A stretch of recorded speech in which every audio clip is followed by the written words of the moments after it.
Hello, Night Seekers, and welcome to Lacuna Noir. This is where forgotten stories and gentle voices meet, carrying you softly into peaceful sleep, wrapped in mystery.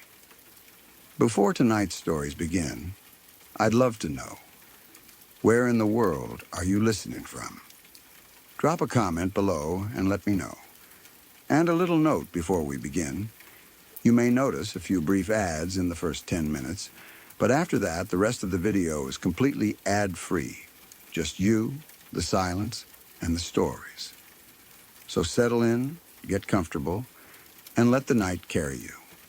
If you're drawn to these quiet, shadowed nights, don't forget to like, subscribe, and tap the bell so you never miss a story when darkness calls.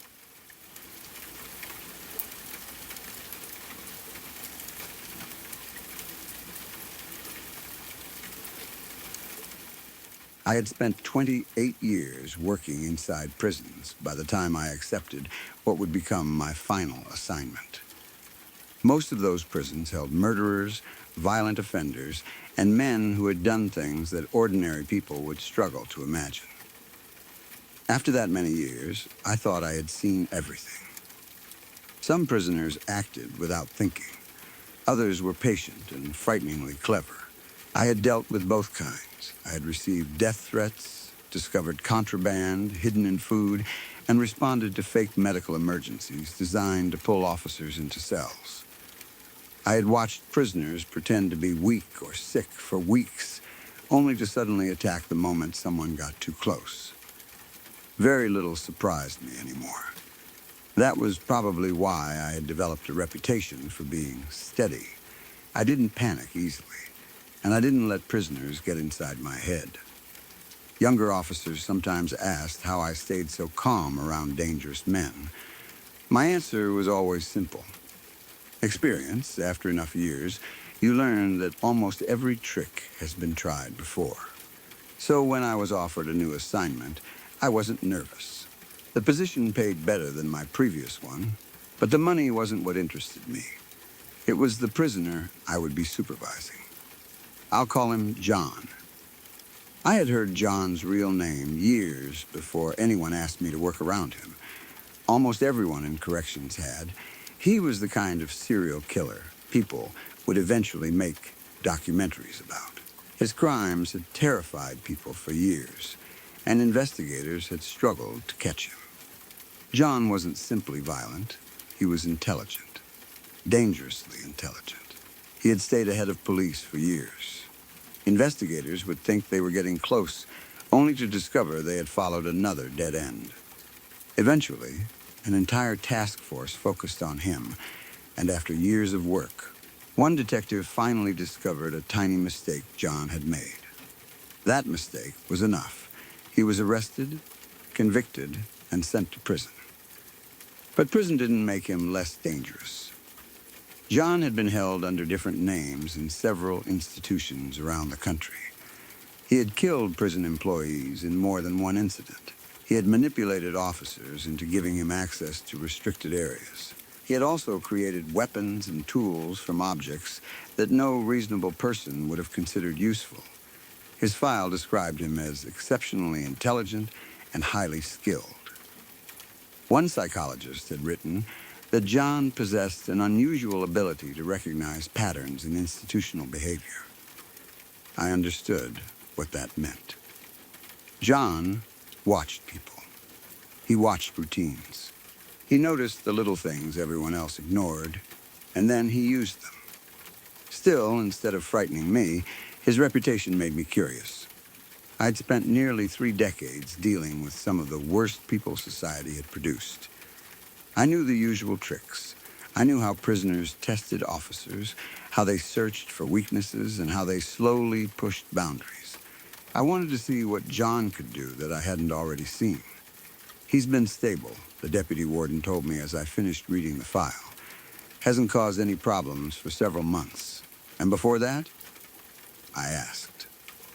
The deputy warden picked up the thick folder and slowly flipped through photographs, medical reports, security assessments, and pages describing the damage John had caused. Before that, he said, he caused plenty. So what changed? The deputy warden shrugged. Maybe he reconsidered his life. You'd be surprised how many men find God after spending a few hard years inside a cell. I doubted that. I'd watched plenty of prisoners suddenly become religious when they believed it might help with parole, sentencing, or privileges. But I didn't argue. Before taking me into the prison, the deputy warden opened a drawer and removed a small black device attached to a short lanyard. My staff ID card was attached to the same lanyard. The device had one recessed button. If anything happens, he said, placing it on the desk, push this. Response time is extremely fast. I put the lanyard around my neck. Then I followed him inside. The prison looked secure enough. Thick concrete walls had been reinforced with steel. Cameras covered almost every important area. Doors were electronically controlled, and several layers of security separated the cell blocks from the outside world. Clearly, someone had spent serious money on security. Because of everything I'd read about John, I expected his cell to be something special. Maybe a solid steel room, perhaps restraints attached to the walls. At the very least, I expected reinforced doors and additional cameras. Instead, John was being held at the end of an ordinary-looking cell block. There were several prisoners there, each inside nearly identical cells with bars across the front. Every cell had a bed, a built-in toilet and sink, and a small desk. There was also a Bible in each cell. One security camera watched the entire block from a corner. That was basically it. No chains, no special restraints, no reinforced cell door. Considering John's history, the security seemed almost insulting. Then, I saw John himself. He looked younger than I expected, probably in his early 30s. He was clean-shaven, with short dark hair and a lean, athletic build. There was nothing immediately threatening about him. If I had passed him on the street, I probably would have guessed that he worked in an office. John stood when I approached. "Morning," he said quietly. "Morning," I stopped outside his cell and studied him. "You'll be seeing a lot of me. I'm taking over your supervision. Keep things straightforward, and we won't have any problems." His eyes dropped toward the lanyard around my neck. He looked at my ID, then at the black button. Then his eyes returned to my face. He nodded once and sat back down. I remained standing for a moment before sitting in the chair outside his cell. John picked up his Bible and slowly turned through the pages. For several minutes, neither of us spoke. Then, he looked at me. "How are you finding the new place?" His tone was casual. It sounded like ordinary small talk, although he didn't seem particularly interested in my answer. "Can't complain. That's good. I assume you've worked in enough places to compare." I watched him carefully. I was waiting for something. A strange question. A threat. An attempt to manipulate me. Nothing came. "You've been here a while now, John," I said. "No problems?" He shook his head. "Got everything you need?" "Yeah, Bible and a little exercise when I feel like it." I asked the standard questions. Food, showers, exercise, sleep, problems with other prisoners. John answered everything politely. No attitude. No aggression. He didn't even react when I mentioned that I'd read his file. If anything, he seemed bored. I spent the rest of the shift waiting for the trick. It never came. He's trying to make me relax, I thought. Still, I couldn't deny feeling slightly disappointed. At the end of my shift, I told John I was leaving. He nodded, without looking away from his Bible. I walked toward the exit. I was halfway down the block when I heard a strange sound coming from the cell nearest the door at the opposite end. It was high-pitched and quiet. Not exactly a voice. I stopped and listened. The sound came again. I walked toward the cell and looked inside. For the first time that day, I almost stepped backward. A woman was sitting in a dark corner. She was painfully thin. So thin that, at first glance, I couldn't even tell whether I was looking at a man or a woman. Her arms looked like little more than bones covered with skin. Her shoulders pushed forward at unnatural angles. Most of her hair was gone. What remained hung from her scalp in thin, uneven strands. Some areas looked as though she had pulled the hair out herself. There were sores and damaged patches of skin where she appeared to have scratched or picked at herself. Around her neck was a tiny silver cross. Then she made the noise again. A thin, high-pitched whine escaped her throat, almost as though her body had produced it without her permission. After a few seconds, she tilted her head and started whispering. Her lips moved quickly, but her voice was so faint that I couldn't understand a single word. I had worked around prisoners with serious mental illnesses before. I assumed that whatever was happening to this woman was something along those lines. I'd entered the block expecting John to be the person who unsettled me. Instead, standing outside that woman's cell, I temporarily forgot about him. I broke eye contact and left. For the next several weeks, absolutely nothing happened with John. He woke when he was supposed to. He ate his meals. He exercised during his assigned periods. He returned to his cell when instructed. He never shouted, never argued, never threatened anyone. Most of the time, he simply looked bored. That bothered me in a strange way. According to his file, John was always calculating. I'd assumed every conversation would have a hidden purpose. I expected every question to be part of some larger plan. But days passed. Then, weeks. Nothing happened. And when nothing happens for long enough, even experienced people begin to relax. One morning, I realized I was standing much closer to John's bars than I should have been. My keys were hanging loosely from 2 fingers while I looked at my clipboard. The moment I noticed, I stepped backward. I felt embarrassed. I'd spent years warning younger officers never to stand that close to a prisoner's cell while holding keys. The following week, I did it again. This time, John noticed. He was sitting on the edge of his bed. His eyes moved toward the keys. Then he looked at me. The expression on his face almost seemed to say, "Are you serious?" Then he lay down. A few days later, I made another careless mistake. I dropped my flashlight close enough to the bars that John could have reached it. I didn't notice until I was halfway down the block. I immediately returned. The flashlight was exactly where I'd left it. John hadn't touched it. He looked at me with that same bored expression, although this time I thought I saw something else. Disappointment, as if he couldn't believe someone with my experience could be that careless.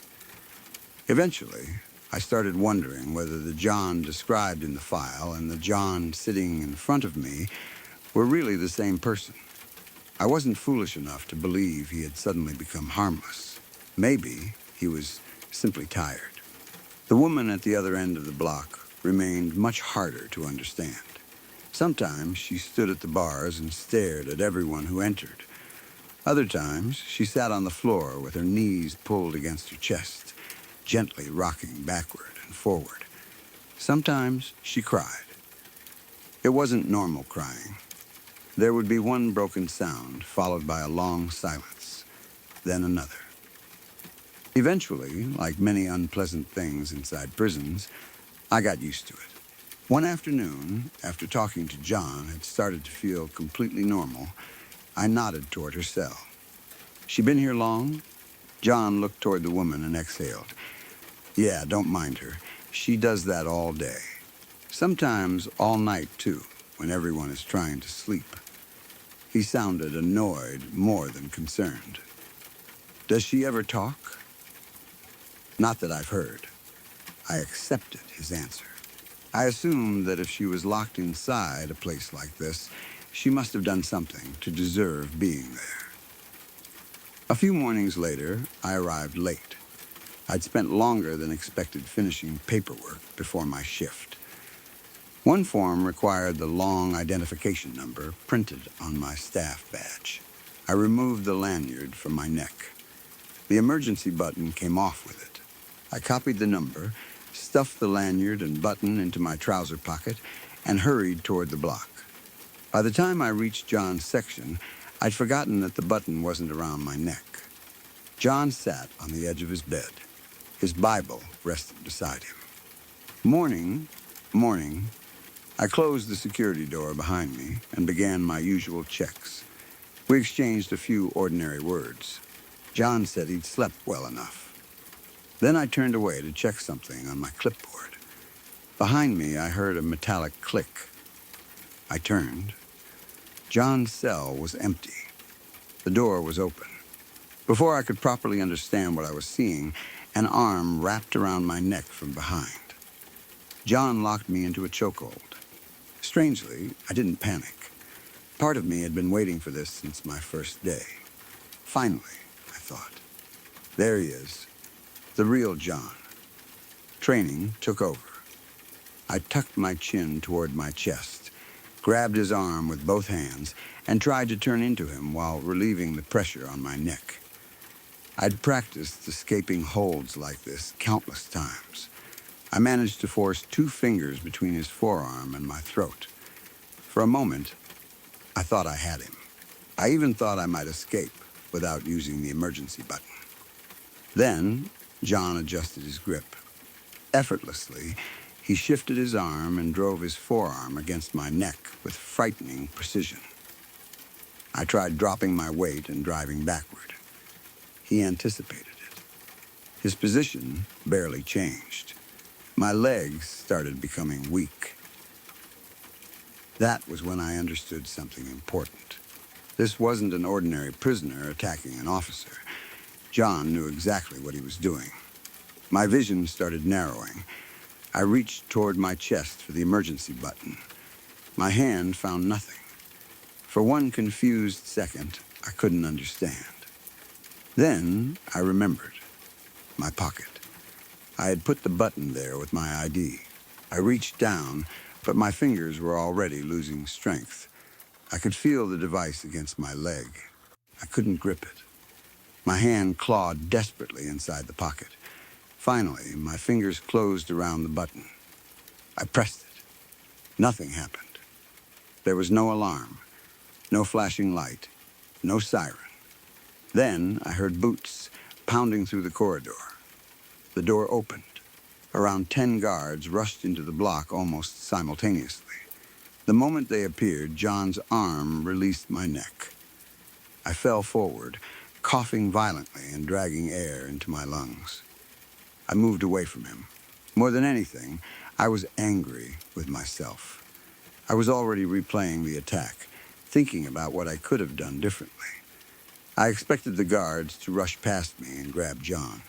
They didn't. Not one of them went toward him. Instead, they ran directly to the woman's cell. 2 officers entered. The woman started screaming. I'd heard her make strange noises for weeks, but this was different. This was pure terror. Her scream filled the block. One officer grabbed her while another forced her arm behind her back. A third officer produced a syringe filled with yellow liquid. The woman screamed even louder. Then the needle went into her neck. I stared, completely confused. Slowly, I turned toward John. He wasn't trying to escape. He wasn't attacking anyone. He was on his knees. His face had changed completely. His eyes were wide and wet. "Please," he whispered. I could barely hear him over the woman's screams. Then he looked directly at me. "Tell them to stop." "Please," I stared at him. "I don't know what's happening." I wasn't even sure he heard me. One of the guards turned toward John. "Back in your cell, John." The guard raised another syringe. "Or you know what happens." John swallowed. Then, without resisting, he stood and walked back into his cell. The woman was still screaming, although her voice had begun to weaken. The officers dragged her inside and locked the door. Another guard closed John's cell. Then everyone left. Nobody searched John's cell. Nobody seemed interested in how he had escaped. That made no sense. I carefully approached John's cell. Something small was lying on the floor. I picked it up. It was a key. Not a real one. A homemade one. John had created it from paper. Pages from his Bible had been layered, compressed, and shaped until they became stiff enough to manipulate the cell lock. I looked at the Bible sitting on his desk. The guards hadn't even taken it away. Then I looked at John.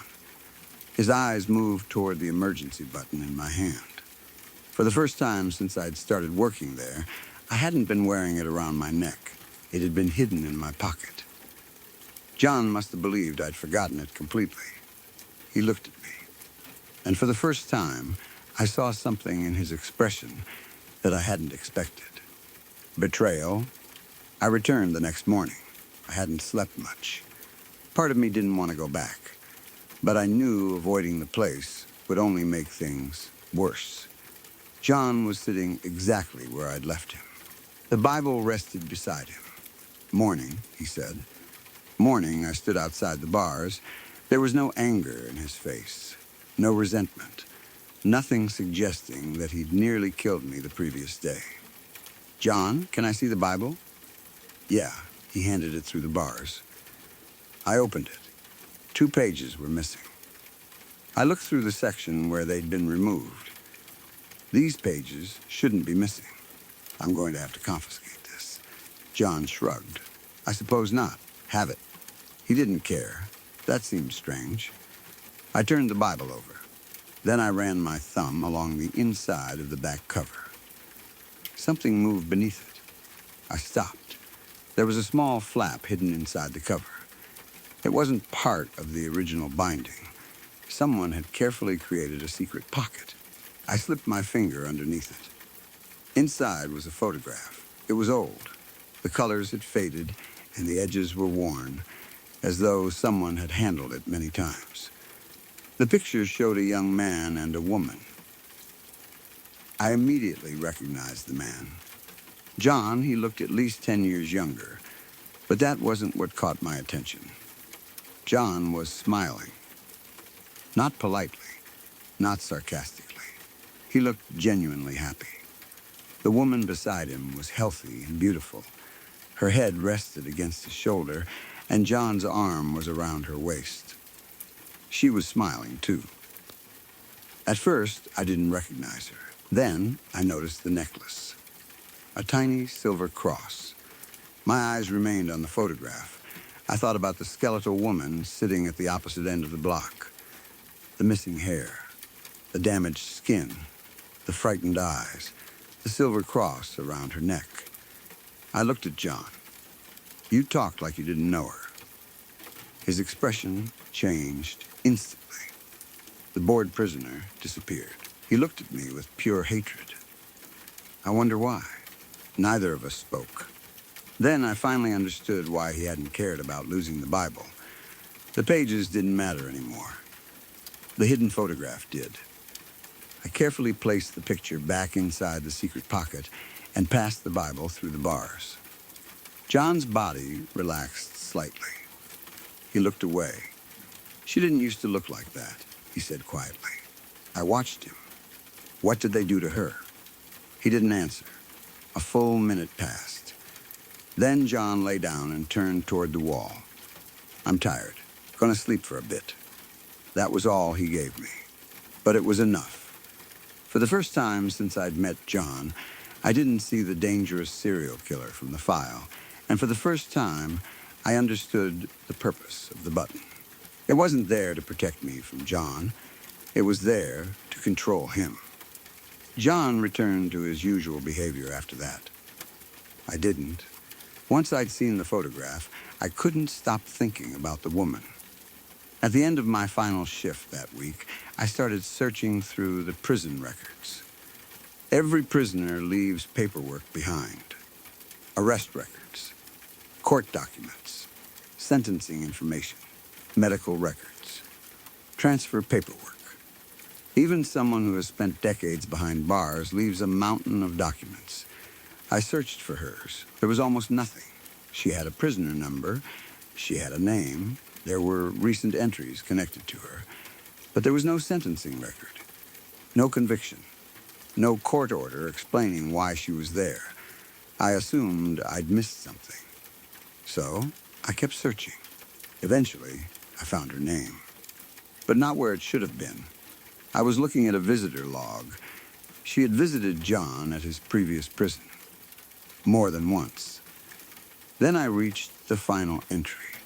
I read it twice. Her status had changed. Visitor to inmate. I sat staring at those words. Then I found an admission form and looked for the offense that supposedly justified her imprisonment. Something had been written in the space. I couldn't read it. The handwriting was almost completely illegible. It looked as though whoever had completed the form had either been in a hurry or simply didn't care whether anyone could understand it. I took the paperwork to the warden. "What's this?" I pointed at the writing. He looked at it, squinted, then shrugged.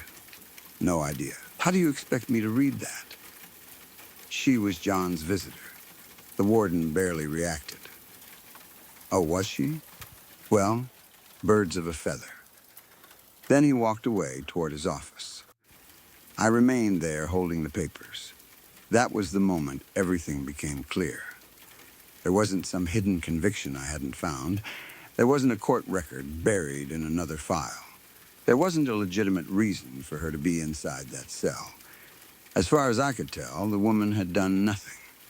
She had been connected to John. That was enough. They had taken someone he cared about and turned her into a weapon. John could escape cells. He could manipulate officers. He could study routines and find weaknesses. He could create keys from paper. He could attack staff. And apparently, ordinary punishment hadn't been enough to control him. So someone had discovered a better method. Every time John crossed a line, they punished her. Every time that button was pressed, the response team didn't come to protect the officer who pressed it. They came for the woman. Suddenly, John's behavior over the previous weeks made sense. His silence, his cooperation, his lack of interest in escaping. Even the way he had spoken about the woman as though she were nothing more than an annoying prisoner. He hadn't been trying to convince me. He had been protecting her. And when he'd seen the emergency button missing from around my neck, he'd thought he finally had a chance. Maybe he planned to escape. Maybe he only wanted to take control of the situation long enough to reach her. I never learned exactly what he intended. What I did know was that the moment I pressed that button, the prison had reminded him who was really in control. I'd spent 28 years around killers. I'd seen prisoners lie, manipulate, attack, threaten, and destroy people. I wasn't naive about what John was. Whatever feelings he had for that woman didn't erase the people he'd killed. It didn't make him innocent. It didn't undo his crimes. But none of that made what was happening to her acceptable. She wasn't serving his sentence. At least, she wasn't supposed to be. I went home that night and barely slept. The next morning, I walked directly into the warden's office. I removed my badge. I placed it on his desk. Then I removed the black emergency button and put it beside the badge. The warden looked at both objects. Then he looked at me. "You're quitting already?" Yes, he didn't ask why. That surprised me more than if he'd argued. He simply nodded. "All right, guess we'll have to find someone to take your place. Left us with a hard job, eh?" I said nothing. Before the end of my shift, I handed over everything that belonged to the prison. Then I walked through the facility one final time. The same concrete walls surrounded me. The same cameras watched from above. The same control doors opened and closed. For weeks, I'd looked at those security systems and thought they existed to keep dangerous people inside. Now, they felt different. I passed through the final security door. For the first time since taking the assignment, I stepped outside knowing I wouldn't be coming back. I walked toward the outer gate. I had almost reached it when I heard something behind me. A scream. It was faint because of the distance and the reinforced walls between us, but I recognized it immediately. Her, I stopped walking. For a moment, I stood completely still. 28 years. I'd spent 28 years around violent men, murderers, predators, people who had threatened to kill me, people who had attacked officers without warning, people who could turn almost anything into a weapon. I had always believed I understood where the danger was. It was inside the cells, behind the bars. That was what I had believed, anyway. Then another voice carried faintly through the prison walls. A man's voice. John's. There was no anger in it, no threat, no cleverness, no sign of the cold, calculating killer described in his file. There was only desperation. Please, a short silence followed. Then I heard him again. Please, stop.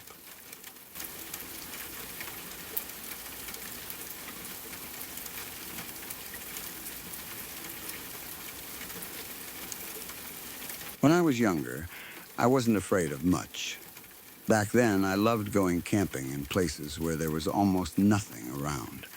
No houses, no crowds, no phone signal. Sometimes I went alone, but most of the time I convinced whichever guy I was dating to come with me. My idea of a perfect weekend was simple. Find a trail almost nobody used, get to the trailhead before sunrise, and walk as far as possible before dark. If everything went right, we wouldn't see another person until we returned to the car. At the time, I worked as a hostess at an average Asian fusion restaurant, and that job had given me a pretty negative opinion of people. Every shift, someone would complain about something ridiculous. Too much ice. Not enough ice. Too much sauce. Not enough sauce. Wrong seasoning. A table wasn't private enough. Another table was too close to the bathroom.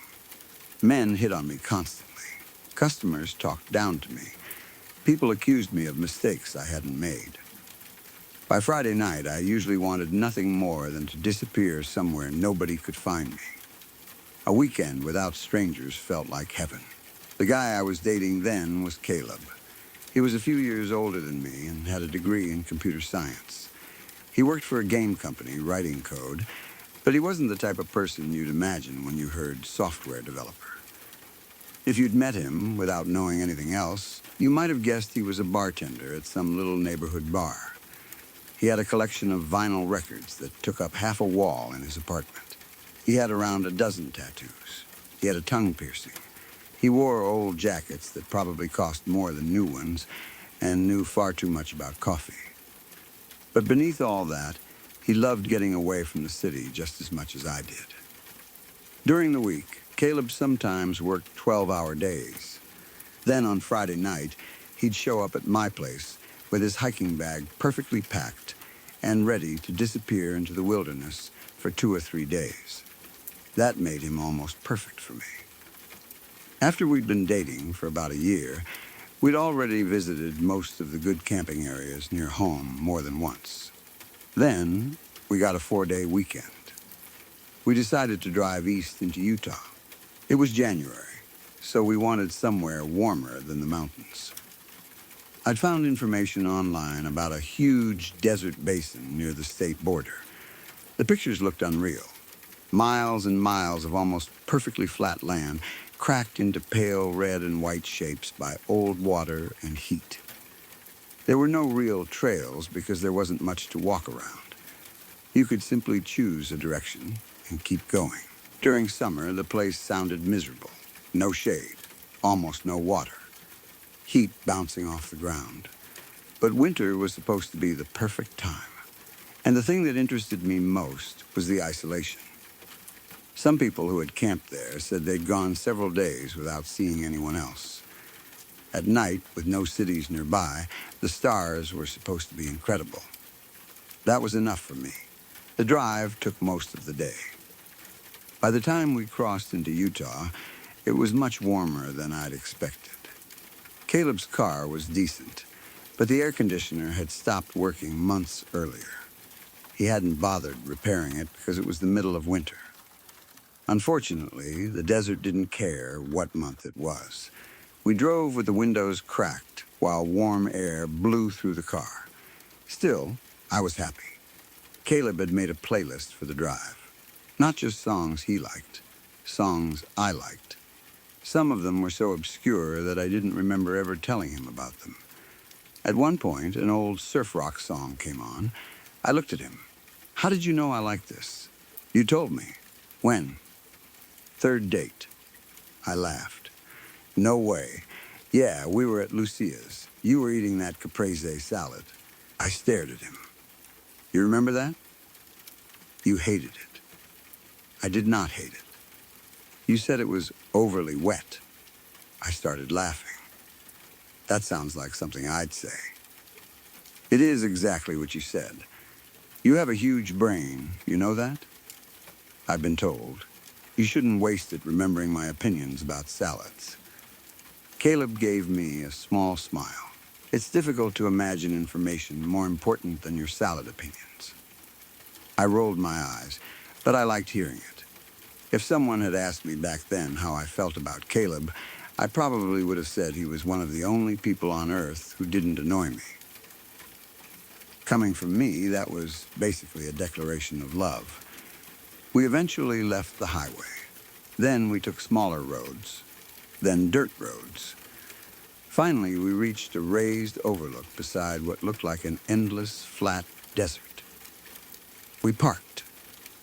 When I stepped out, I just stood there for a moment. The place looked impossible. The earth stretched toward the horizon in every direction. The surface was dried mud, broken into thousands of small plates. When I stepped on one, it cracked beneath my shoe. Caleb knelt and picked up a piece. "It happens when the ground floods and then dries really fast," he said. He broke it between his fingers. "Pretty cool. Looks like crackers." "Exactly, we're walking on giant graham crackers." We put on our backpacks. There wasn't really a trail. We simply chose northeast and started walking. That was part of the appeal. We weren't going anywhere specific. We were going away from roads, away from people, away from everything. We didn't talk much. I liked that. The sun hung low in the winter sky and stretched our shadows across the cracked ground. With my backpack, my shadow looked like some strange circus creature walking on long, thin legs. I nearly tripped several times because I kept staring at it. We had probably walked about 2 miles when I first heard the sound. At first, I ignored it. It was so faint that I wasn't sure it was real. A low hum, almost like music playing somewhere many miles away. Not a song exactly. 2 notes. One would last for a second or two, then the other, then the first again, over and over. I stopped walking. "Do you hear that?" Caleb turned. "Hear what?" "That sound." He listened. "What sound?" I tried to imitate it. Caleb laughed. "I'm serious. I'm listening. It's like 2 notes." He tilted his head. "I don't hear anything. Maybe it's my ears." "Didn't you have tinnitus when you were younger?" "Yeah, but that was different." "How?" "That was more like a constant high-pitched noise. This is music. Could be wind." I looked around. The air was completely still. "What wind?" "Maybe farther away, and I'm hearing it from miles away, but you're not?" He shrugged. "I'm older than you. I probably destroyed my hearing listening to music too loud in high school."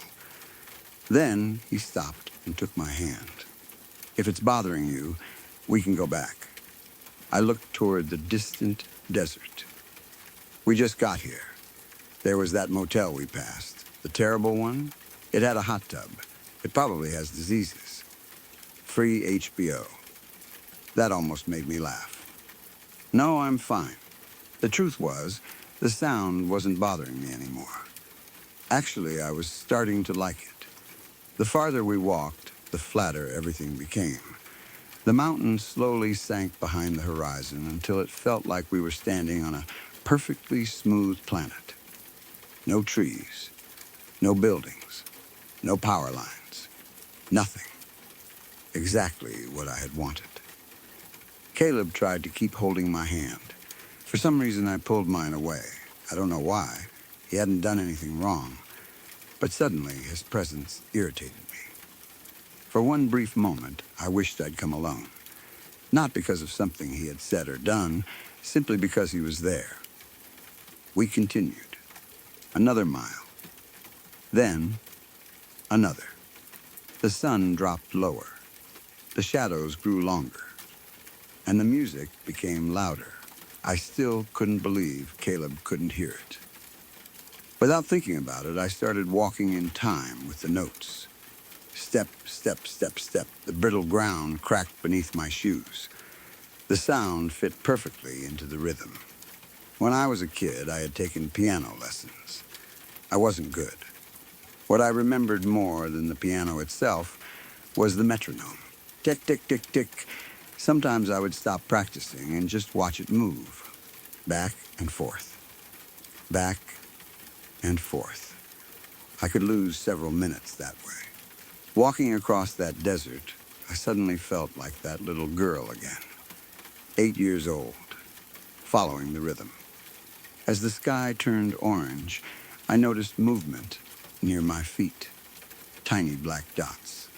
They appeared beneath the broken edges of dried mud and disappeared whenever I looked directly at them.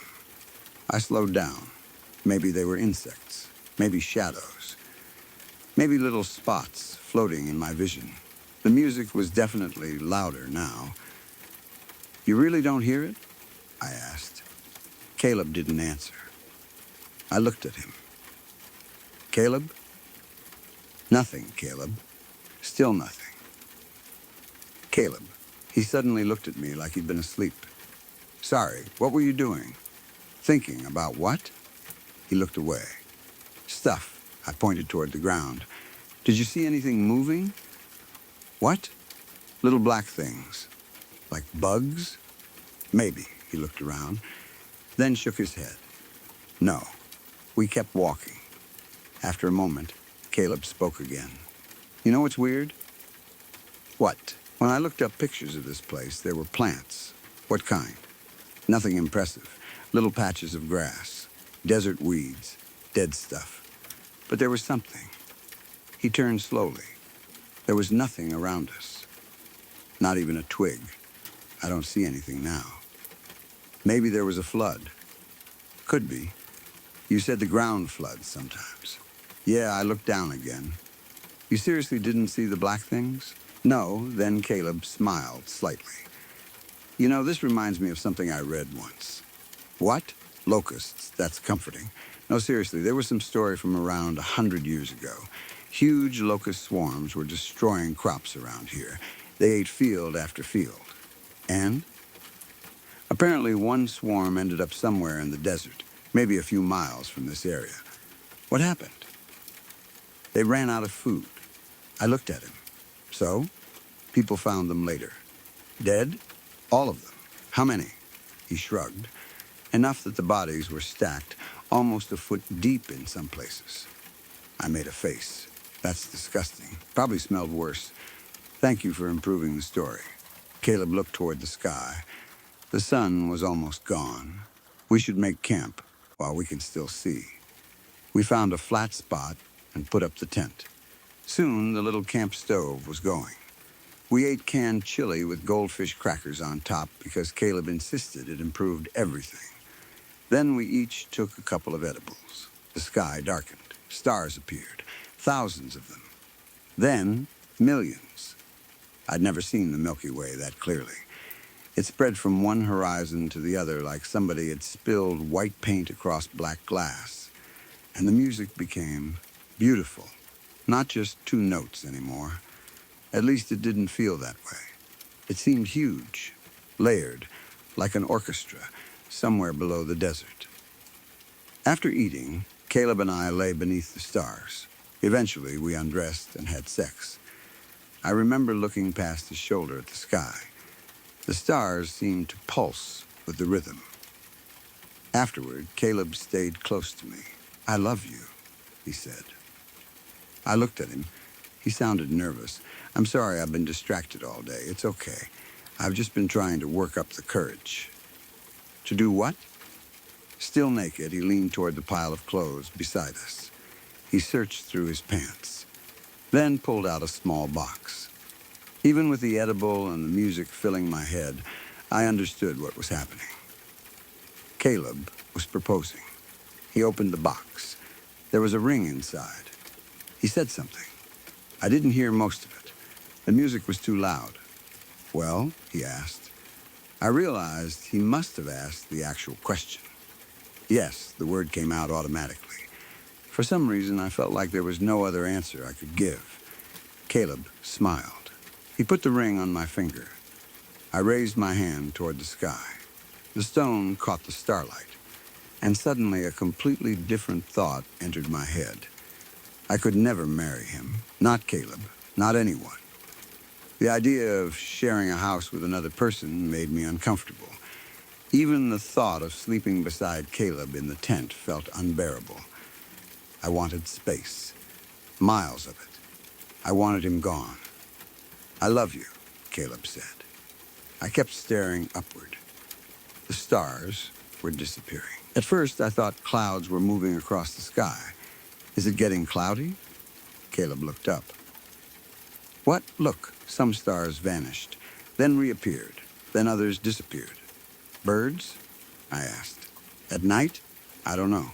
More vanished. Something dark seemed to be passing between us and the stars. The stars shouldn't do that. Caleb looked at me. "I love you," he said again. I barely heard him. "The stars are going out." "Can you say it back?" "What?" "That you love me." I looked at him. "I love you." He took a slow breath. By then, maybe half the stars were gone. Maybe more.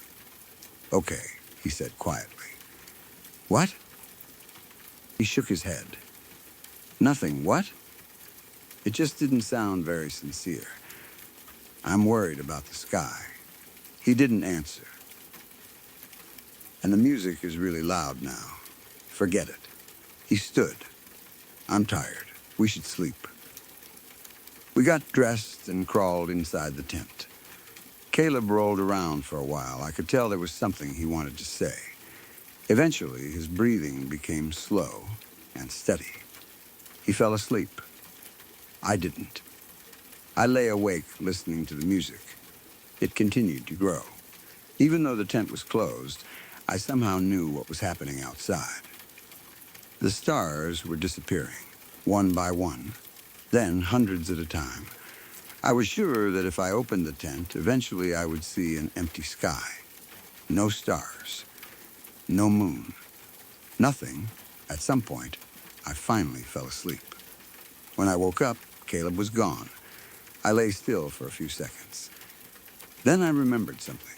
Sometime during the night, Caleb had whispered that he needed to go to the bathroom. I had been half asleep. I told him okay. Or maybe I didn't. I couldn't remember. But that had been hours earlier. "Caleb?" No answer. Morning light glowed through the fabric of the tent.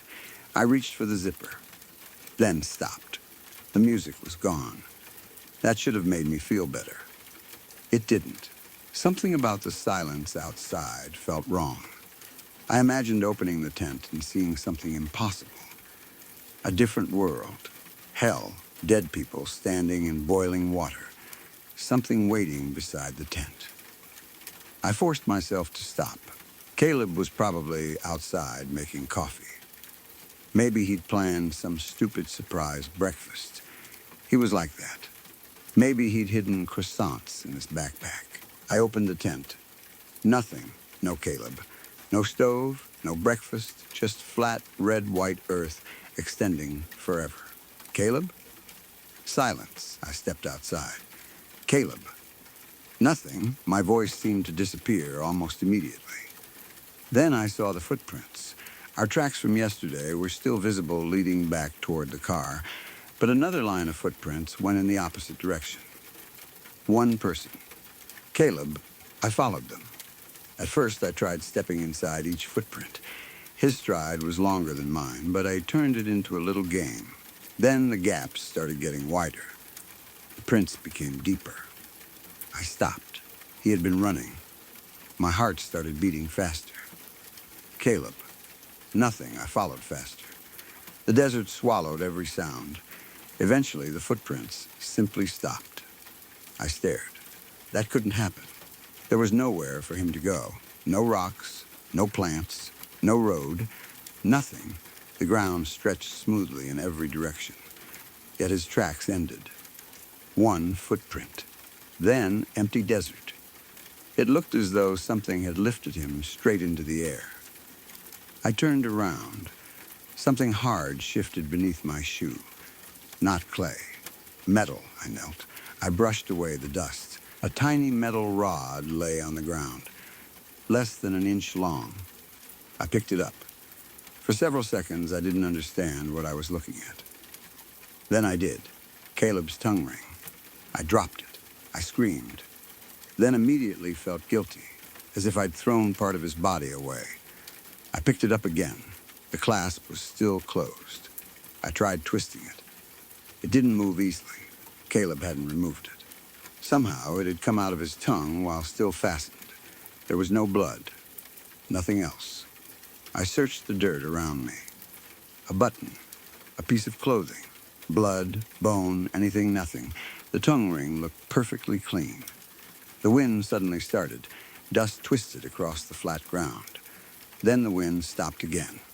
Complete silence. I looked toward the sky. No birds, no insects, no movement, nothing alive. Then I heard the music, very faint. The same two notes, but faster now. Excited, I stood. I put Caleb's tongue ring into my pocket. Then I started walking back toward the tent. Not running. Walking, something inside me knew that mattered. Caleb had run, and Caleb was gone. I reached the tent. I didn't bother packing anything. I grabbed my wallet, one bottle of water, Caleb's car keys. Then I started following our footprints back toward the overlook. The music followed me. I noticed more of the little black things beneath the broken clay. They were definitely real now. Tiny shapes moving under the cracks. When I got close, they disappeared deeper into the earth. I didn't stop to investigate. I walked. I was crying. Dust covered my face, and the tears turned into dirty streaks down my cheeks. I thought about Caleb. It was one thing for a person to die. Death was terrible, but at least it left something behind. A body, a grave, an explanation. Caleb had disappeared as though he had never existed. That frightened me more. I became convinced the black things could somehow sense fear. I have no idea why. Maybe it was the edible still affecting me. Maybe panic. Maybe something else. But I knew, absolutely knew, that if I ran, they would come out. They would smell fear. They would pour from beneath the cracked earth. And they would eat me. So I kept walking. 1 mile. Then another. My water ran out. The music became happier. Faster, almost excited. Every nerve in my body begged me to run. Don't. Walk. Keep walking. The sound grew louder. I wondered if everyone heard something like it near death. Maybe it was the universe. Maybe there was some giant rhythm beneath everything, and you only heard it when you were close to becoming part of it again. Or maybe it was simply those black things. Singing, waiting, the music reached a kind of peak. Then I saw a mountain shape on the horizon. The overlook. I almost cried with relief. My body wanted to sprint. I refused. Caleb had run. I slowed down instead. The music slowed with me. That frightened me more than anything. The rhythm softened. The ground began rising. Flat desert became a gentle slope. Then, a steep climb. As I climbed, the music grew quieter. By the time I reached the top, it had disappeared completely. The car was there. I walked toward it slowly. I unlocked the door, got inside, then shut it. Only when the door clicked closed did I notice a bee trapped inside the car. It buzzed frantically against the windshield. I panicked. Not normal fear. Complete irrational terror. I hit it with my hand. The bee dropped. Pain shot through my palm. It had stung me. I stared at the small red spot. Normally, I would have cursed. Instead, I felt calm. Pain, real pain. I could still feel something. I was alive. I started the car. Then I drove. I didn't look back. The authorities searched for Caleb. At least they told me they did. A search team found our tent. They found the camping equipment. They found the food. They found everything we'd left behind. But they never found Caleb. No body, no clothing, no footprints beyond where I'd followed them. Nothing. I gave them the tongue ring. They asked whether I was sure it belonged to him. I was. I had looked at that piece of metal every day for a year. They searched the surrounding area again. Still nothing. For weeks afterward, I kept expecting someone to call and tell me they'd found something else. Maybe a dead swarm of locusts, thousands of insects covering the desert, some kind of explanation for the black shapes I'd seen under the cracked ground. Nobody ever did. Maybe they weren't insects. Maybe they went underground again. Maybe they're still there. I don't camp anymore. Not alone. Not with anyone. I don't like wide, empty places. I don't like deserts. And I especially don't like repetitive sounds. If an air conditioner makes 2 alternating tones, I turn it off. If a machine starts humming in rhythm, I leave the room. For years, I couldn't listen to a metronome. The hardest part wasn't even the fear. It was Caleb. He knew almost everything about me. He knew my favorite songs. He remembered restaurants I'd forgotten. He knew how I liked my coffee. He remembered stupid comments I'd made on our 3rd date. He remembered that I didn't like a salad because it was overly wet. And I knew almost nothing about him. Not really. I knew where he worked. I knew what music he liked. I knew he collected records. I knew about his tattoos. I knew he had a tongue piercing. But after he disappeared, I started realizing how little I had ever asked. I didn't know much about his childhood. I didn't know what scared him. I didn't know whether he wanted children. I didn't know what he dreamed about doing if he ever quit his job. I barely knew his family. He didn't have many close friends. And the few people who knew him seemed to know different versions of him. After he disappeared, I became obsessed with remembering every small detail. A joke he'd made while we were watching Friends. The way he organized his records.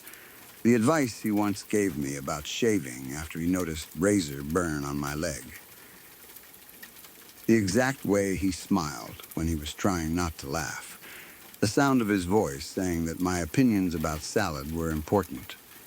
For years, I held on to those memories as tightly as I could. But memories don't stay sharp just because you want them to. They soften. They change. Some disappear completely. Every year, I lose a little more of Caleb. And that frightens me in a different way. Whatever happened in that desert erased him physically in a single night. Time is doing the rest much more slowly. Sometimes I wonder whether that was the real horror of that place. Not death. Erasure, a person can be here one moment and gone the next. Then, eventually, everyone who remembers them disappears too. Caleb didn't have many people. His family barely knew him. His friends moved on, and I was the person who probably knew him best, even though I'm ashamed to admit I hardly knew him at all. That's why I'm writing this now. I don't know what happened to him. I don't know what the music was. I don't know what moved beneath the desert. I don't know what blocked out the stars. I only know that Caleb walked out of our tent in the middle of the night. He ran across an empty desert. His footprints stopped, and the only part of him left behind was a clean tongue ring lying beneath the dust. Maybe these words aren't enough. Actually, I know they aren't. But they're what I have. And as long as someone reads them, at least some small part of Caleb still exists.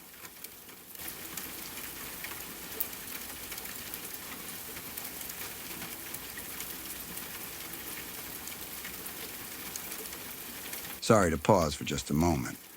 If this is your first time here, welcome. I hope you're enjoying the calm so far. If you'd like more nights like this, true stories, gentle rain, no interruptions, please subscribe to Lacuna Noir. It really helps me keep creating these peaceful experiences for you. And tap the bell so you're here every time a new story arrives in the dark. Now, back to the story. My house sits about 40 minutes from the nearest stoplight. That probably tells you most of what you need to know about where I live. There are more deer than people around here, and I'm not exaggerating. The town population is officially 349. It has been 349 for as long as I can remember. I moved here a little over 10 years ago. Back then, I thought the number on the welcome sign was outdated. 349. A few years later, it still said 349. Then another year passed. Still 349. Eventually, I stopped thinking about it. Small towns are like that. People leave, other people move in, somebody has a baby, somebody dies, and the population sign doesn't get updated because nobody at the town office cares enough to order a new one. At least, that's what I assumed. The strange thing is, I can't remember anybody actually leaving. Not permanently. I can't remember anyone being born either. And until recently, I couldn't remember the last funeral. We have one gas station, one church, one diner, and a town office that looks like somebody converted an old dentist's office into a government building. That's basically the whole place. The diner is where everyone goes. Marlene has worked there since before I arrived. If you're a regular, she knows exactly what you want before you sit down. I usually get eggs over easy. Toast, bacon, and black coffee. By the time my ass hits the bench, the coffee is already poured. I used to think that was one of the nice things about living in a small town. People remember you. People know your habits. There's comfort in familiarity. At least, there used to be. A few weeks ago, I stopped at the town office after work to drop off some paperwork. There's a corkboard beside the entrance where people post everything from lost cats to church dinners to tractor parts for sale. That night, there was a new flyer. It said, Pilot Safety Program. Below that was a logo from a security technology company. You'd probably recognize the name. They've been in the news more than once, usually for reasons that made people nervous about privacy. Facial recognition, automated tracking, large police contracts, that kind of thing. The flyer said our town had been selected to test a new outdoor security camera before a wider rollout. One installation, one location. I kept reading. The pilot location was my mailbox. I actually laughed. I thought somebody was screwing with me. My mailbox sits at the end of a short driveway, maybe 30 feet from my front door. There is absolutely nothing important about it. No intersection, no business, no public building, just my house. I took a picture of the flyer and called the town office the next morning. Carol answered. She always answers. Town office. Hey, Carol, it's me. I know. I didn't think much about that at the time. I asked her about the camera. She sounded almost surprised that I was calling. Oh, that. Council already approved it. When? Last meeting. I didn't hear anything about a meeting. You must have missed it. I usually get notices. Maybe yours got lost. I looked out my kitchen window toward the mailbox. Why my house? There was a brief pause. Then Carol said, "Your road was statistically significant." I remember those exact words, statistically significant. What does that mean? It means your location provides useful data. What kind of data? Traffic patterns, rural movement, safety response, things like that. There's barely any traffic on this road. That's part of what makes it useful. I didn't understand that answer. Apparently, I was supposed to feel honored. You should feel lucky, Carol said. Lucky, that phrase stayed with me. So did statistically significant. I had heard words like that before, years earlier, from a judge. I was 16. Young, stupid, bored, I stole a neighbor's pickup truck and took it for a joyride. I didn't plan on keeping it. I barely had a plan at all. I drove through 2 towns, lost control on a dirt road, and ended up in a ditch. Nobody got hurt. The truck got damaged. I got arrested. The judge talked about risk factors, statistical likelihood, community safety. She made my stupidity sound like a research paper. I spent time in juvenile detention. Then, community service. Probation, I did what I was supposed to do. Years passed. But people have long memories, especially in small towns. Parents at the grocery store would gently guide their kids away from me. Neighbors would smile but watch carefully. People trusted me enough to borrow tools, but not enough to forget what I had done at 16. So when Carol said statistically significant, part of me wondered whether this was just another polite way of saying, we still don't trust you. I told myself I was being paranoid. This was different. It had to be. The installers arrived 2 days later. 2 guys in a white utility truck. They didn't introduce themselves beyond giving me first names I immediately forgot. They worked fast, maybe 20 minutes. They planted a narrow metal pole beside my mailbox and mounted a little white camera box near the top. It looked almost harmless, like something you'd buy for home security. One of the men aimed it toward the road. Then they left. 3 crows sat on the wire above the mailbox the entire time. They watched the installers. Then they watched me. Crows always look like they know something. For the first couple of weeks, nothing happened. I barely noticed the camera. Then, one night, I was standing in the kitchen getting water when I saw a tiny red light outside. The camera, a small red point glowing near the lens. I watched it for a while. Blink, pause, blink. Some nights it flashed regularly. Other nights it stayed dark. I decided to test it. I stood at the kitchen window and raised one hand. The red light brightened. Not much. Just enough for me to notice. It remained bright for maybe a second longer than normal. Then dimmed. I lowered my hand. Blink, pause, blink. I raised it again. The light caught. Held, dimmed, it felt ridiculous to be bothered by it. Obviously, cameras react to motion. That's what cameras do. Still, the timing felt too precise. Like it had noticed me. Like it had decided I wasn't doing anything interesting and returned to waiting. Around the same time, my dog started acting strange. His name is Cooper. He's not a small dog, and he's never been nervous. For years, he slept at the foot of my bed, every night. Then one evening, he stopped. I called him into the bedroom.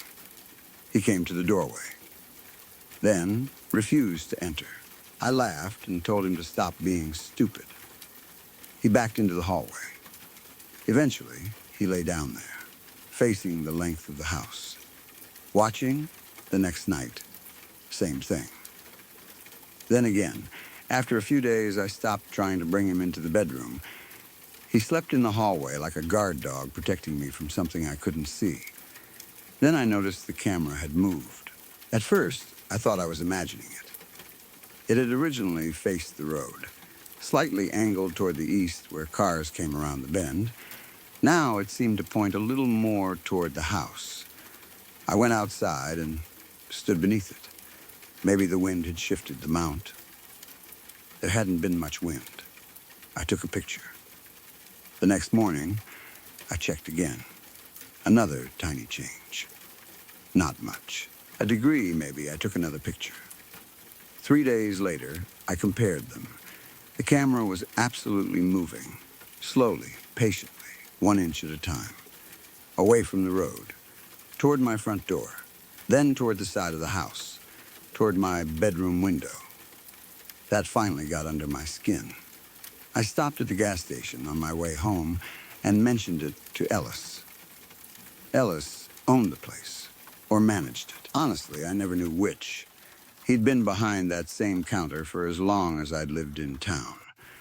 I told him about the camera while he was filling the tank outside. I said it jokingly because I wanted him to laugh.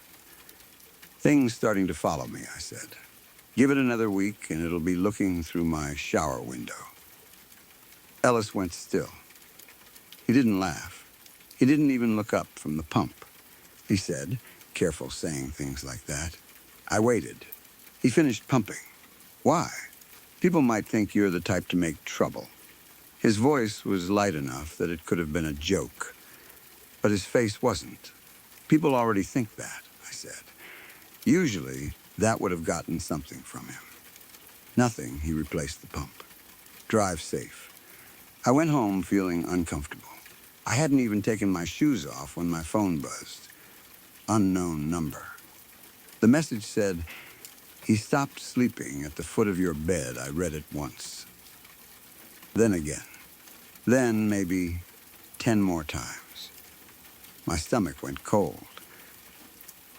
Cooper had moved into the hallway 3 nights earlier. I hadn't told anyone. Not Ellis. Not Carol. Nobody. I walked through the house checking windows. Closed. Doors closed. I looked at Cooper. He was standing in the hallway again, watching me. I blocked the number. Then I called the sheriff. Sheriff Daniels came by later that evening. He sat at my kitchen table. I made coffee because that's what you do when the sheriff comes to your house, apparently. My hands were shaking when I poured it. I showed him the message. He read it. He read it. Then shrugged. Could be spam. Spam knows where my dog sleeps. Could be kids. What kids? The next county over.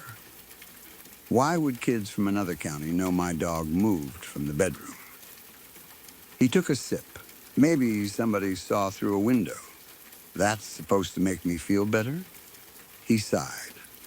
Look, I'm saying there are explanations. I wanted that to be true. He told me to block the number. I already had. He told me to call if anything else happened. He finished his coffee and left. For a few days, nothing happened. I convinced myself it was a prank. People get weird in isolated places. Everybody knows everybody. Someone could have seen Cooper through the front window. Maybe I'd mentioned his sleeping habits months earlier and forgotten. There were possible explanations. Then another message arrived. Different number. He forgot to lock the door again. I froze. My front door was closed. The blinds were drawn. I hadn't checked the lock since coming home. Slowly, I walked toward it. I reached for the deadbolt. Unlocked, I stepped back. My heart started hammering. There was no way anyone outside could know whether the deadbolt was turned, unless they had watched me come inside. Unless they had seen me close the door without locking it. I looked through the side window. The camera was facing directly at my front door. Not near it. Not slightly angled. Dead center. That was the moment I stopped pretending. Someone had access to that feed. Someone was watching me. Maybe it was an ex. Maybe some stranger from the highway had hacked the system. Maybe one of the installers was some creep. I didn't know. But I was going to find out. I spent most of that night digging through county records. Contracts. Meeting notes. procurement filings. Eventually, I found the agreement. The security company's name was exactly the one from the flyer. There was a section about town access, authorized pilot partners. I went to the company website. There was a login page, pilot partner access. I didn't have credentials. But while searching cached pages, I found something else. An old version of what looked like a private community portal connected to our town council. At first, I thought it was just a mailing list. Then I saw the membership count. 349, I clicked. Everyone, every person in town. All 349. Names I knew. Names I had seen for 10 years. Marlene, Ellis, Carol, Sheriff Daniels. People from church. People from the diner. People who waved when I drove past. There were screenshots. Camera images. My house. My driveway. My mailbox. Me, dozens. Then hundreds. Timestamps. Notes. Movement logs. I kept scrolling, and suddenly memories started changing. Marlene placing my breakfast down before I had even parked. Ellis standing by the gas pumps every time I drove past, somehow already looking toward the exact corner where my truck would appear. The diner going quiet when I entered. I had noticed it before. Everyone has probably walked into a room where conversation pauses. I always assumed it was because of my history, the stupid thing I did at 16, but now I remembered how precise it was.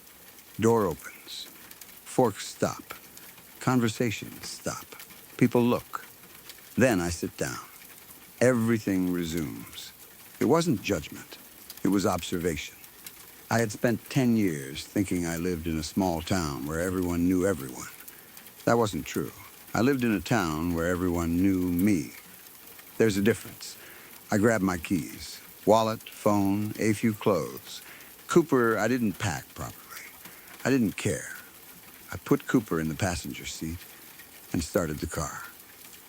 As I backed down the driveway, I looked toward the mailbox. The camera moved. I watched it. Slow, smooth, deliberate, it rotated away from the front door. Followed the car. For the first time, it wasn't pretending to be pointed anywhere else. I drove faster. I passed the gas station. Dark the diner. Dark then, I reached the church. Every vehicle in town was parked there. Every single one. The lot was packed. People stood outside, hundreds of them, all 349. I know how impossible that sounds. But I saw them. They stood in rows under the parking lot lights. Nobody talked. Nobody waved. Nobody moved toward the road. Each person held a phone in front of their face. The pale blue glow lit their chins. As I drove past, I glanced at the nearest screen. I saw my house, my front door, a live camera feed. Every person in town was watching the same thing. My front door, the house I had just left. I pressed the accelerator. Nobody followed. That almost made it worse. They didn't need to. I reached the town limits. Then the next county. My phone exploded. Buzz, buzz, buzz, buzz, I almost drove off the road. Messages kept appearing faster than I could read them. 349 new texts, every one from a different number. Every one said exactly the same thing. Drive safe. I turned off my phone. I kept driving. I went to my aunt's house 4 hours away. She lives outside a larger town. Not a city exactly, but normal enough. There are schools, stores, traffic lights. People move in and out. Babies are born. People die. At least, I assume they do. I've been staying in her guest room for 2 weeks. I haven't told her what happened. How could I? I tried once. We were having coffee, and I almost started talking about the camera. Then I imagined saying it out loud. Everyone in my town was watching me through a mailbox camera. All 349 of them stood outside a church while I escaped. They sent identical messages. I sounded insane even inside my own head. So I kept quiet. For the first few nights, Cooper slept beside me again. That helped. I started thinking maybe leaving was enough. Then 3 nights ago, he moved into the hallway. Same posture, chest up, ears forward, watching the length of the house. I barely slept. Yesterday afternoon, I heard a truck outside. White utility truck. 2 men got out. I watched from the guest room. One removed a metal pole. The other carried a white box. My stomach dropped. Floodlights, tools, 20 minutes. Gone, I didn't say anything. This morning, my aunt mentioned it over coffee. She was stirring sugar into her cup. Town's trying some new security thing. I nearly dropped my mug. What? Camera. She nodded toward the road. Pilot program. The spoon continued circling inside her cup. Clink, clink, clink. We're the test case, apparently. I stared at her. The exact words. Not similar. The same phrase. I asked whether she had gone to a council meeting. She shrugged. Must have missed it. My hands went numb. She looked up. You okay? Yeah, you look pale. I didn't sleep. She smiled. You never do. That bothered me. I hadn't told her I was sleeping badly. Maybe she guessed. Maybe I had said something. I don't know anymore. I went outside after breakfast. The pole stood beside my aunt's mailbox. Same height. Same white camera. 3 crows sat on the utility wire above it. I stood there for several minutes. The lens faced the road. I took a picture. Then I came back inside. An hour later, I checked. It had moved, barely 1 degree, toward the house. I checked my phone. No strange messages. Not yet. I started searching my aunt's town online. Population, 2,814. At least, according to the census. That should have made me feel better. Then I found the pilot documentation. The town council had approved the installation 3 days before I arrived. 3 days before. I hadn't even decided I was coming here yet. At least, I thought I hadn't. I called my aunt from the guest room. She answered from the kitchen. When did I tell you I was coming? What? When did I call you? She laughed.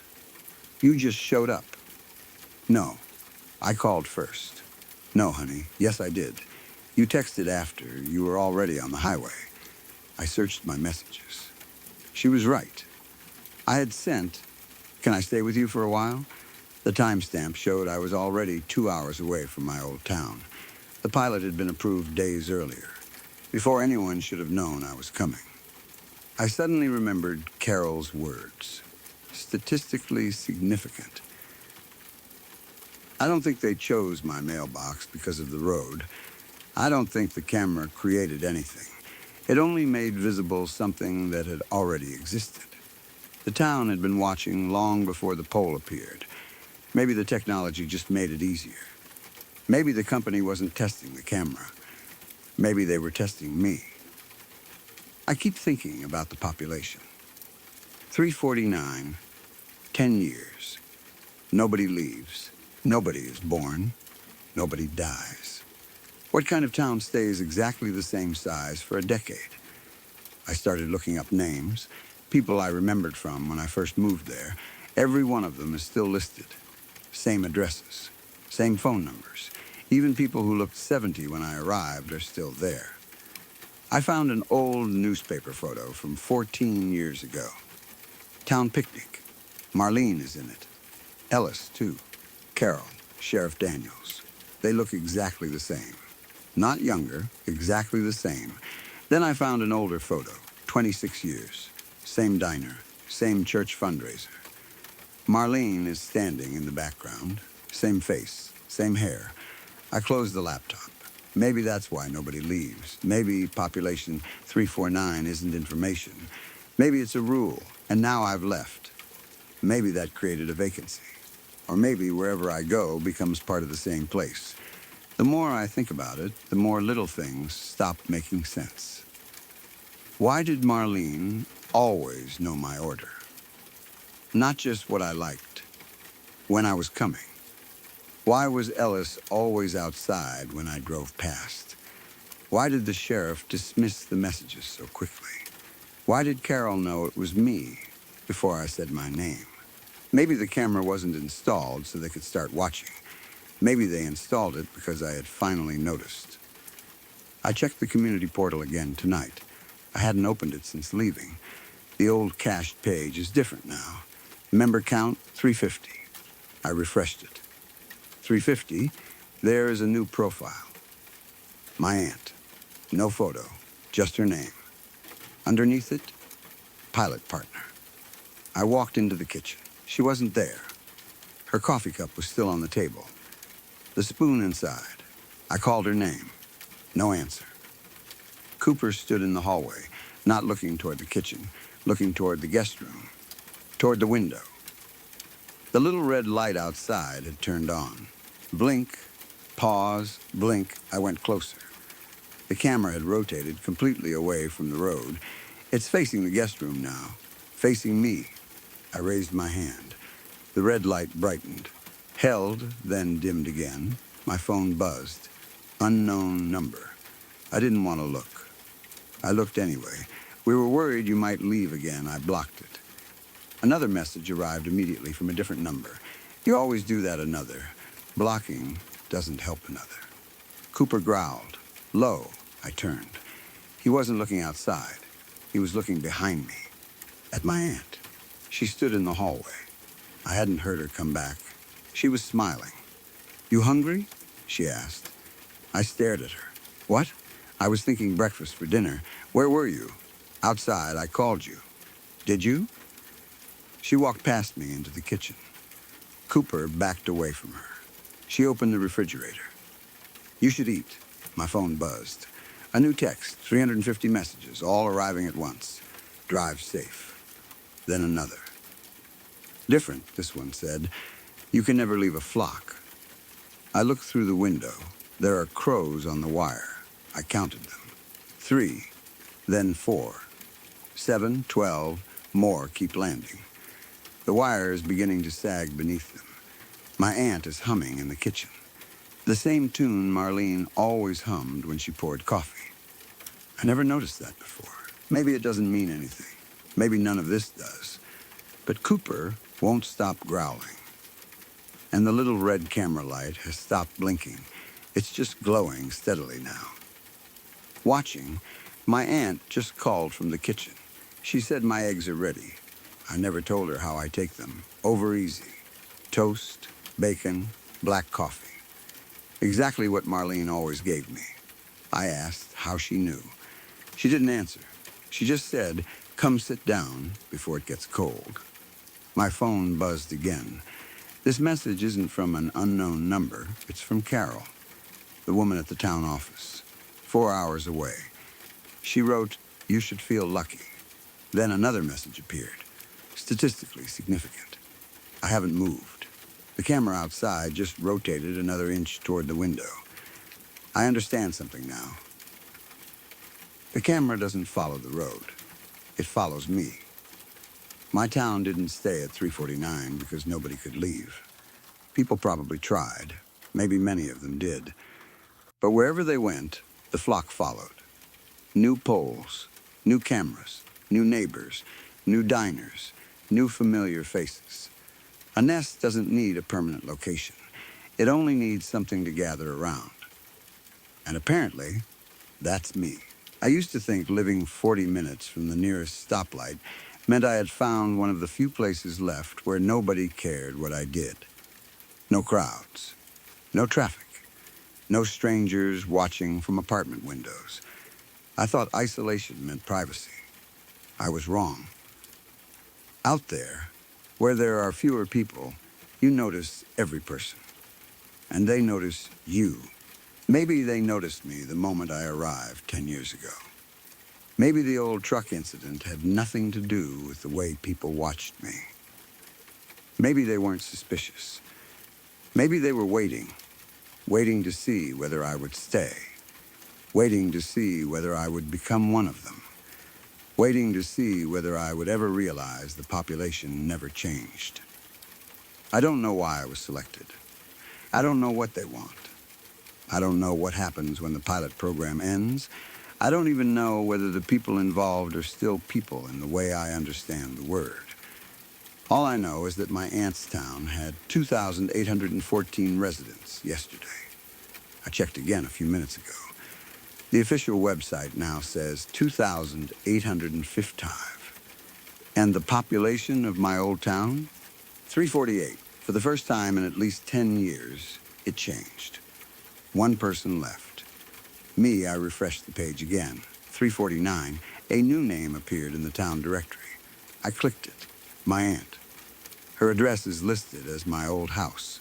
My phone slipped out of my hand. From the kitchen, my aunt laughed, not loudly, just one small, amused sound.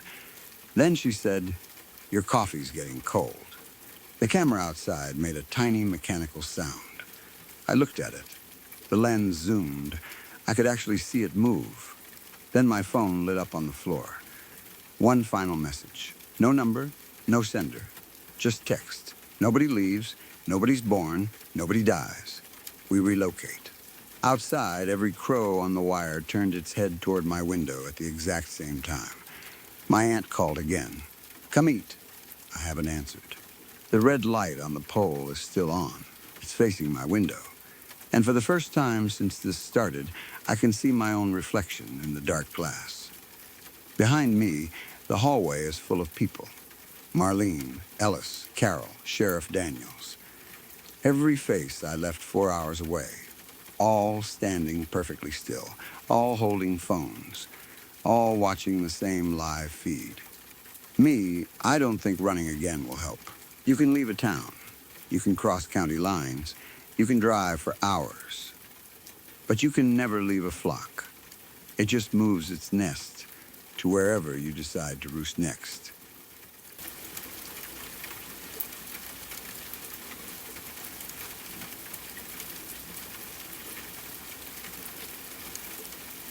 I'm 27 years old. I live alone in a third-floor apartment, and ever since I moved to this city, I haven't been sleeping properly. At first, I blamed the usual things. New job, new neighborhood, new apartment, new sounds, or maybe the lack of sounds. My old place had been near a busy road, so there was always something happening outside. Cars, people talking, sirens somewhere in the distance. A neighbor dragging furniture around at midnight for reasons I never understood. My new apartment was different. It was quiet. Too quiet. The building itself was old, but not charming old. More like the kind of place that had been painted over so many times that the corners of the walls looked soft. The hallway lights buzzed. The pipes made noises in the morning. My bedroom had one large window facing the street, and even though I lived on the third floor, I always kept the curtains closed at night. I couldn't explain why. I just didn't like looking out that window after dark. For the first few weeks, I kept waking up around 2 or 3 in the morning. Sometimes I'd wake because I thought I'd heard something in the hallway. Sometimes I'd wake because I thought someone had whispered my name. And sometimes I'd simply open my eyes for no reason at all and lie there staring at the ceiling, while the ceiling fan clicked above me. Click, click, click. My coworker, Mina, eventually noticed how bad I looked.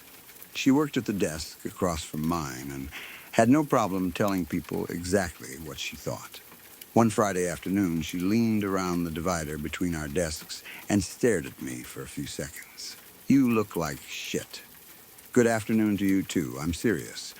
"So am I." "You sleeping?" "Not really." "Nightmares?" "Sometimes." She leaned closer. "What kind?" I laughed. "I'm not giving you material to make fun of me with. I'm not making fun of you." That should have been my first warning. Mina made fun of everyone. She was the kind of person who would hear that someone broke their ankle and immediately ask if they at least looked cool while falling. But this time, she looked genuinely concerned. "Come with me tomorrow," she said. "Where?" "To see someone." "A doctor?" "Not exactly." I groaned. If this is some herbal sleep thing, I'm not drinking mushroom tea. It's not mushroom tea. Acupuncture? No. Massage? No, then what? She lowered her voice even though nobody nearby was listening. A psychic. I stared at her. Then I laughed. Mina didn't. You are serious. Yes, no, why? Because I'm tired, not haunted. You don't know that. I absolutely know that. She crossed her arms. His name is Mr. Liang. That somehow makes this worse. He's helped people. I'm sure he has. Just come. Mina, one visit. No, I'll pay. I looked at her. That changed things slightly. Why are you so interested in this? She hesitated. Then she said, because you keep waking up at night. So? And because you told me yesterday that sometimes you hear someone outside your bedroom door. I hadn't remembered telling her that. I tried to laugh it off. It's an apartment building. People walk through hallways. At 3 in the morning, some people work late. You said the footsteps stop outside your door. I stopped smiling. Mina grabbed her bag. Tomorrow noon, I should have refused. Instead, probably because I was tired, and probably because I knew she'd never stop asking, I agreed. Mr. Liang worked above a phone repair shop downtown. That was not what I had expected. I don't know what I'd imagined. Maybe candles, strange symbols, an old house full of incense. Instead, Mina led me through a narrow door beside a shop displaying cracked iPhones in the window. A staircase took us to the second floor. At the top was a hallway with peeling paint. Mr. Liang's room was at the end. It was cramped. There was one small window covered by a dark curtain, a ceiling fan that clicked every few seconds, and shelves filled with objects I didn't recognize. The room smelled like ash. Not incense, ash, like something had recently burned there. Mr. Liang was older, maybe in his 60s. Thin, gray hair, plain shirt. He didn't look theatrical. That surprised me. I had expected someone who tried very hard to look mysterious. Instead, he looked tired. Mina introduced us. He barely acknowledged her. Then he pointed toward a chair. I sat down. He sat across from me. For maybe 30 seconds, nothing happened. Then he reached across the table and grabbed my wrist. I pulled back slightly. Can you not? Quiet. His fingers tightened around me. Then he closed his eyes. His lips moved. He was counting. At least I think he was.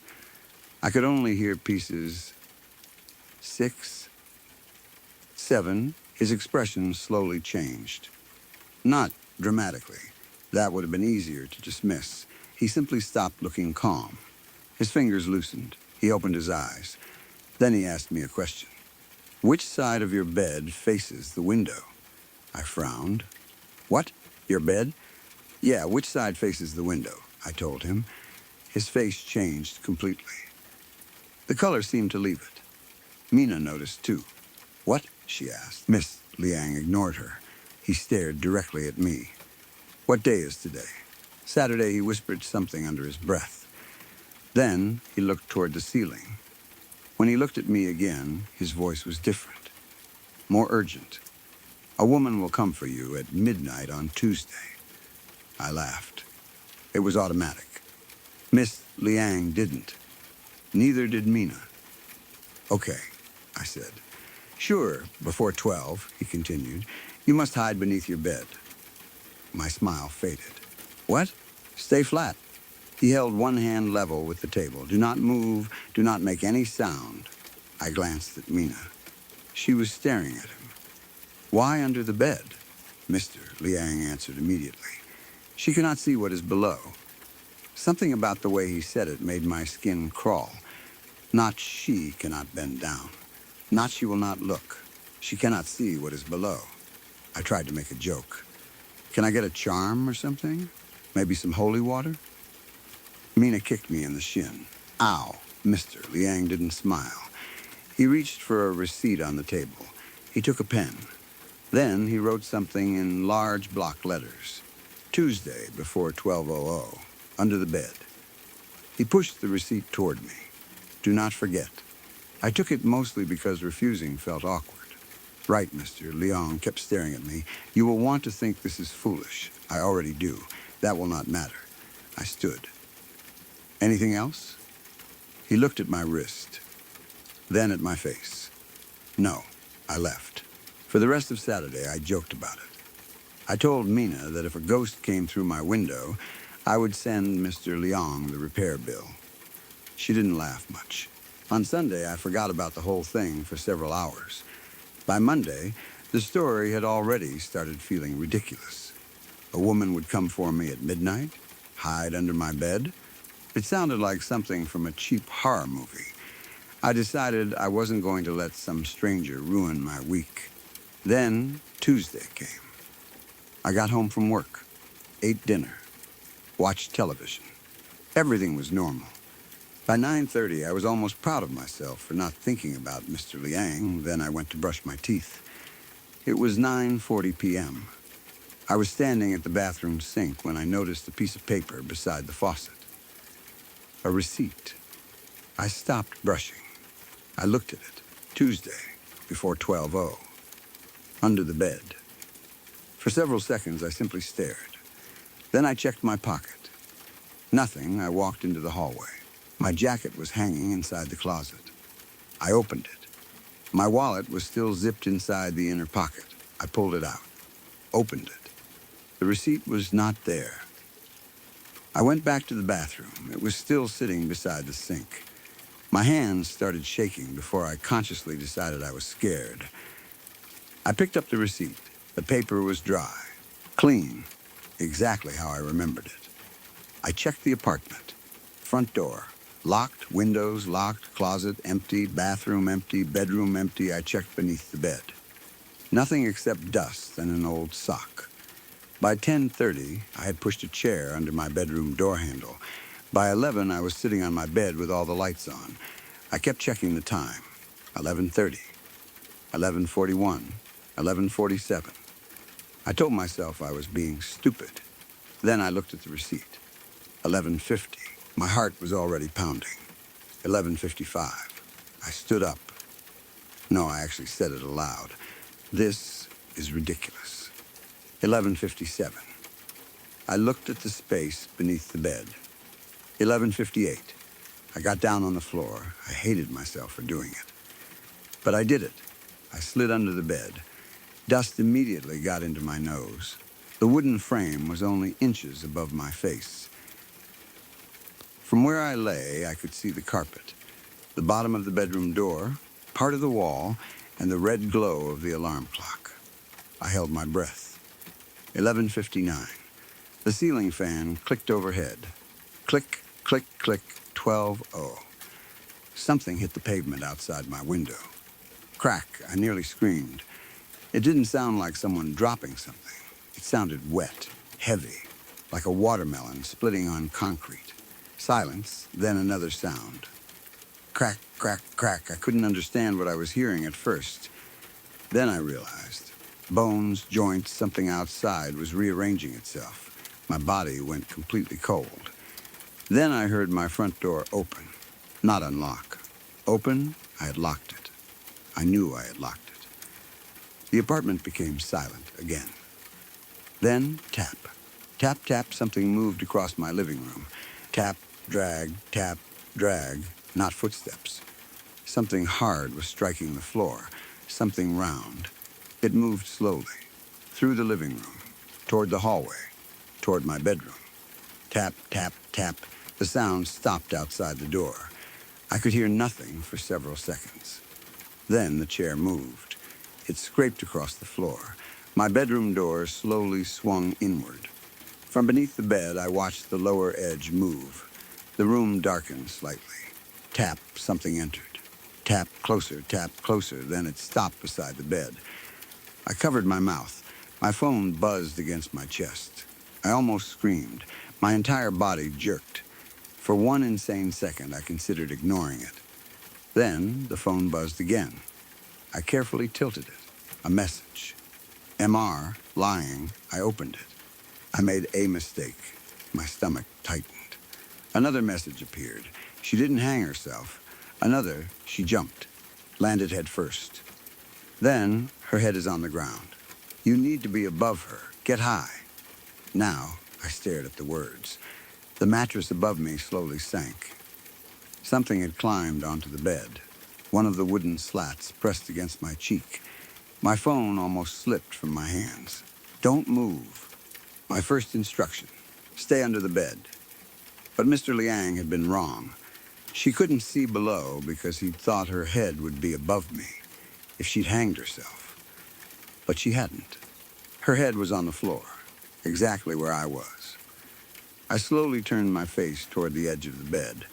A face was already there, only inches away. Sideways, her cheek was pressed flat against the carpet. Wet black hair spread around her head like spilled ink. Her nose had been crushed sideways. One side of her skull looked wrong. Collapsed, her eyes were wide open, looking directly at me. Above her head, her body rose upside down. She was balancing on the top and side of her crushed skull. Her arms and legs bent upward at impossible angles. Knees backward, elbows twisted. She looked like a human body that had been dropped and then put back together without anyone checking how the joints were supposed to work. Her mouth opened. She smiled. I screamed. Then I shoved myself backward. I shot out from the opposite side of the bed. My shoulders scraped painfully across the carpet. Behind me came a wet sliding sound, her skull scraping across the floor. Then, snap. Crack, snap. Her limbs unfolded. I reached my feet and ran. Behind me, tap, tap, tap, tap, tap. Fast now. Her head hit the floor with every movement of her upside-down body. I reached the hallway. My foot slipped. My knee smashed into the floor. Pain shot through my leg. Then something cold touched the back of my neck. Fingers, wet fingers. They slid beneath my collar. I screamed and twisted away. I grabbed the bathroom door frame and pulled myself upright. The hallway lights were off. I couldn't see her, but I could hear her. Tap, tap, tap. Faster, closer, and something else. Breathing, short, quick breaths coming through a ruined nose. Sniff, sniff, sniff, like she was smelling for me. I ran toward the front door. My fingers hit the lock. I couldn't turn it. My hands had gone numb. Behind me, the air became cold. I heard wet hair dragging across the floor near my heels. Come on. The lock wouldn't move. Come on. Click, I threw the door open. I ran into the stairwell. I almost went down. Then I remembered the message. Get high. I turned. Up, I took the stairs 2 and 3 at a time. Behind me, thud, thud, thud, she had entered the stairwell. I climbed. 3rd floor. Then the stairs to the roof. I hit the rooftop door with my shoulder. It flew open. Cold night air hit me. I stumbled outside. Then spun around to shut the door. Before it closed, I looked down the stairwell. She was at the bottom. Her head rested against the first step. Her body arched high above it. She looked up at me. Even upside down, even with half her face crushed, she was smiling. Then she started climbing. Thud, thud, thud. Her skull hit every stair. Too fast. She moved faster than anything with bones should be able to move. I slammed the rooftop door. There was no lock. I pressed my entire body against it. Thud, thud, closer. The impacts vibrated through the metal. Thud, closer. I pushed harder. Then something shot beneath the small gap under the door. A hand. It grabbed my ankle. I screamed. The fingers tightened. I kicked. The rooftop disappeared. I woke up in bed. I shot upright. I couldn't breathe. The ceiling fan clicked above me.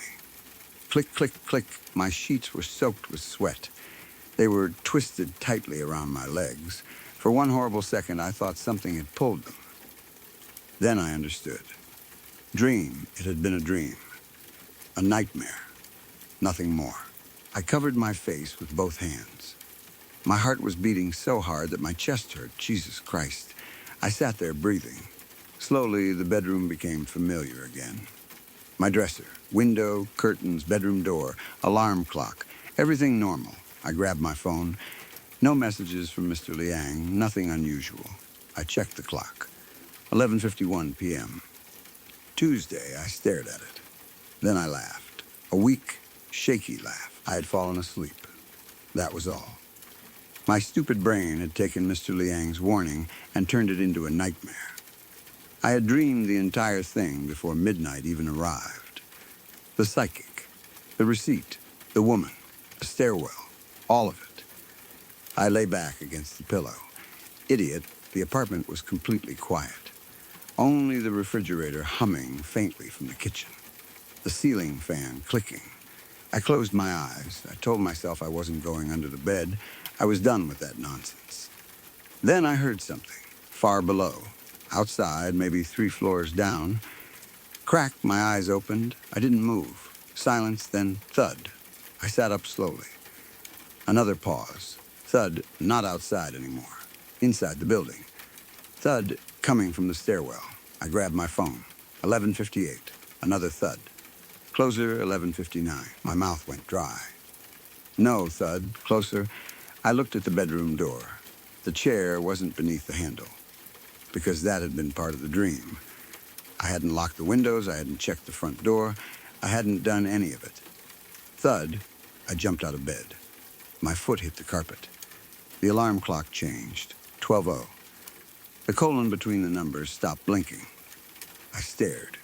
12:00. Nothing moved. Not 12:01. Still 12:00. Then the ceiling fan stopped. The refrigerator stopped humming. The entire apartment went silent. Thud, 1 floor below. I ran toward the bedroom door, then stopped, under the bed. That was the original warning, but the warning had been wrong in the dream. Above her, get high. But had that message been part of the dream too? I didn't know. What if the dream was a warning? What if it was showing me what would happen if I followed the wrong instructions? Thud, closer, I looked around my bedroom. 3rd floor, high already. But apparently, not high enough. The roof, that was where I'd gone in the dream. And she had followed me there. So that hadn't worked either. My phone buzzed. I almost dropped it. MR, lying, my fingers shook as I opened the message. Do not do what you dreamed. I stared. Then another message. She showed you that. Another, she wants you to run up. My legs felt weak. I typed, where do I go? The response came immediately. Nowhere. I stared at the screen. Another thud shook the hallway outside my apartment. I typed, what? Mr. Liang replied, stay where you are. Then, do not hide. Do not run. Then, make her look up. My brain couldn't understand the instruction. Make her look up? How? Another message arrived. She has been looking down since she died. If she looks up, she will see where she really is. I didn't know what that meant. I didn't have time to ask. My front door opened. I heard it. Slowly, no lock turning. No wood breaking. It simply opened. Tap. Something entered the apartment. Tap. Drag. Tap. I stood beside the bed. Every instinct screamed at me to hide. I didn't. Tap. Closer. My phone buzzed again. Do not let her know you are afraid. Wonderful. Easy instruction. I was only standing in my bedroom waiting for a dead woman who walked on her skull. Tap. Tap. The sound entered the hallway. I looked around desperately. How do you force something to look up when its head is on the floor? I looked toward the window, then toward the ceiling fan. The fan had stopped with one blade pointing toward the window. Moonlight leaked around the curtain. I grabbed the curtain cord. Tap. She was outside the bedroom. I pulled. The curtains opened. Bright moonlight entered the room. The bedroom door slowly moved inward. Her head appeared first. Black hair dragged across the carpet. Then her face, exactly as I'd seen in the dream. Crushed, sideways, smiling, her body rose above her. Hands placed near her ears. Legs bent over her back. She tapped forward on her skull. Tap, tap, she stopped. Her eyes locked onto mine. My knees nearly gave out. I forced myself to stand. You came for me. Her smile widened. Something cracked inside her face. I looked at the window. Moonlight, third floor. I suddenly remembered something from the dream. Something I hadn't questioned. The sound outside. The first crack. Her body hitting pavement. If she had jumped, from where? Did you jump from here? I asked. Her smile disappeared. The room became colder. I swallowed. This building? Her fingers dug into the carpet. I kept talking. You died here. Her head twitched. Crack, you landed outside this window. She started moving toward me. Tap, tap, tap. I backed toward the window. Not running, just moving. Why? Her mouth opened. A wet clicking sound came from her throat. Why did you jump? She stopped. For the first time, her eyes moved away from mine, toward the floor. No, I needed her to look up. I remembered Mr. Liang's message. She has been looking down since she died. If she looks up, she will see where she really is. I grabbed the edge of my desk lamp. Then I threw it at the ceiling. The bulb shattered. The sound was enormous. The woman jerked. Her eyes moved upward. Only slightly, not enough. Her body started shaking. I shouted, "Look up." She screamed. The sound was nothing like a human scream. The windows shook. Her limbs unfolded. She rushed toward me. Tap, tap, tap, tap, tap. I backed against the wall. "Look up." Her hand reached toward my throat. Then I grabbed the only thing I could reach, the ceiling fan chain. I yanked it. The fan started turning. Click, click, click. Her body froze. Her eyes moved, up toward the fan. Everything stopped. She stared at the ceiling. Her face changed, not physically. Emotionally, the smile vanished. For the first time, she looked confused, then frightened. I followed her gaze. At first, I saw nothing. Then the ceiling wasn't there anymore. There was darkness. Not the darkness of a room without lights. Something deeper, huge, and inside it, far above us, were hundreds of shapes. People, hanging, falling, twisted, frozen in positions of death. Some looked down. Some covered their faces. Some reached toward something even farther above. The woman beneath me stared. Her crushed mouth opened. No, it was the first real word I'd heard from her. She tried to look down again. I shouted. "No, look," she screamed. The darkness above seemed to open wider. Something pulled at her. Her hair rose from the carpet. Her hands clawed into the floor. For the first time, her skull lifted, only an inch, then two. Her neck was almost completely destroyed beneath it. She looked at me, not smiling anymore. She looked terrified. Please, I almost stopped. Then I remembered the dream, her hand around my ankle, her face beneath my bed, the way she chased me. I stepped backward. "I'm sorry." Something above us pulled. Her fingers ripped through the carpet. Then her entire body rose, slowly at first. Her skull left the floor.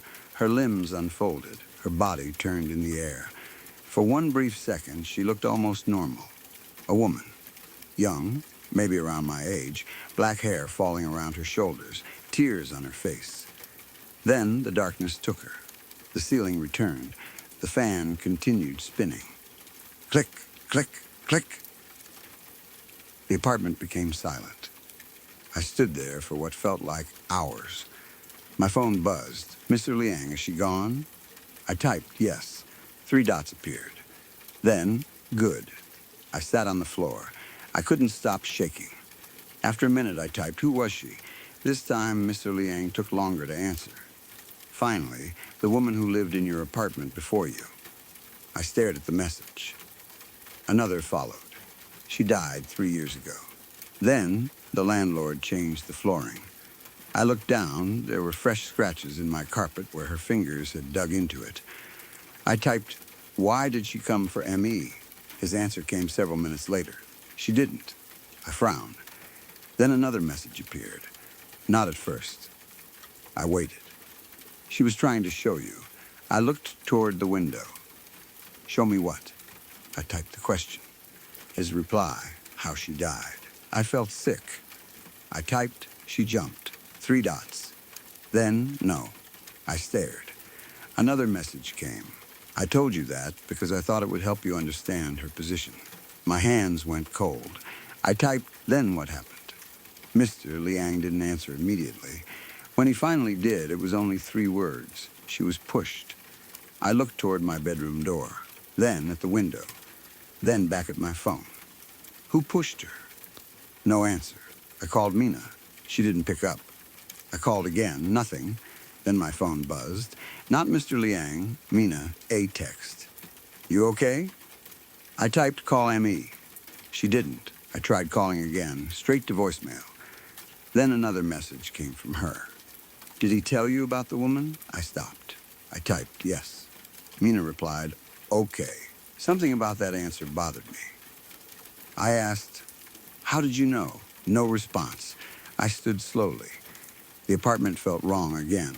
Not haunted, just wrong. I walked toward the hallway. My front door was open. I hadn't opened it. Beyond it, the building hallway was empty. Then my phone buzzed. Mr. Liang, do not trust Mina. My stomach dropped. Another message. She did not bring you to ME because you couldn't sleep. Another. She brought you because she knew which apartment you rented. I looked down the hallway. Nothing. Then, from the stairwell, I heard footsteps. Normal footsteps. Someone climbing toward the 3rd floor. 1 step at a time. My phone buzzed again. MR. Lying. Lock your door. I slammed it shut. Locked it. Then pushed the chair beneath the handle. The footsteps continued. 2nd floor, then 3rd. They stopped outside my apartment. 3 knocks. Knock, knock, knock. My phone buzzed. A message from Mina. Open the door. I didn't move. Another. It's ME. Then, MR. Liang is confused. I backed away. The doorknob moved slowly. Mina texted again. Please, then another message from Mr. Liang appeared. She pushed her. I stared at those words. The knocking stopped. For several seconds, nothing happened. Then Mina spoke through the door. You don't understand. Her voice was calm, almost gentle. Mina? Open the door. No, you need to listen to me. Did you know her? Silence, Mina? Open the door. Did you push her? Another silence. Then Mina laughed softly. Not because it was funny, because she'd realized there was no point pretending anymore. You should have stayed under the bed. The hallway light outside went out. I saw the darkness beneath the door. Then something struck it from the other side. Hard, the chair jumped. I backed toward the bedroom. Another impact. The wood cracked. My phone buzzed 1 final time. Miss Liang, the dead woman was not trying to kill you. She was trying to keep you from opening the door. The chair slid another inch. I looked toward my bedroom window. 3rd floor. The same window the woman had fallen from 3 years earlier. Another impact hit the front door. A crack split down the middle. Mina called through it. There's nowhere to go. I looked toward the window again. Maybe she was right. Maybe she wasn't. The clock still read 12:0. The colon still wasn't blinking. And now, from somewhere below my window, I can hear something tapping against the pavement again. Tap, tap, tap, but this time, it isn't coming up the stairs. It's climbing the outside wall.